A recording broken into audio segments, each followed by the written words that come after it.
L'économie, Daniel Fortin, avec une tendance qui se confirme ce matin. Les Français seront encore les champions européens de l'épargne en 2016. Malgré les taux bas, ils continuent à remplir leur bas de laine plutôt que de dépenser, Daniel. Oui, et les chiffres que nous donne la banque BPCE sont spectaculaires. On en était déjà à 43 milliards d'euros mis de côté à la fin septembre.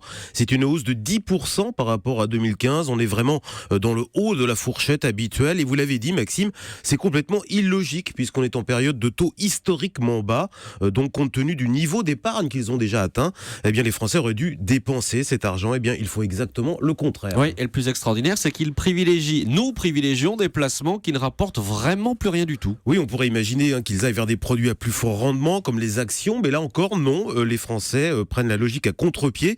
Ils continuent à privilégier des produits comme le livret A, qui rapporte à peine 0,75% aujourd'hui, car c'est un placement liquide, facile à utiliser. Et on note même cette année, c'est incroyable d'ailleurs, un bond important des dépôts sur les comptes courants non rémunérés. Mais alors, comment vous expliquez ce comportement qui, a priori, paraît irrationnel? Eh bien, en fait, ça n'est pas si irrationnel que ça, Maxime. Il y a bien sûr une vraie aversion au risque chez l'épargnant français par rapport à d'autres pays comme les États-Unis, par exemple. Mais il y a aussi une réflexion de long terme. Nos compatriotes sont persuadés que dans l'avenir, la protection sociale va se détériorer.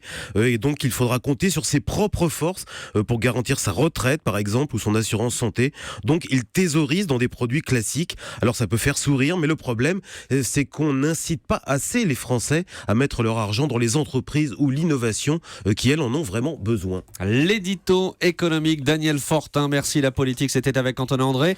On vous retrouve à 8h15, Antonin. Oui, avec Nicolas Bay, le secrétaire général du Front National, l'occasion de revenir notamment sur les problèmes de financement pour la campagne présidentielle. Absolument, à tout à l'heure.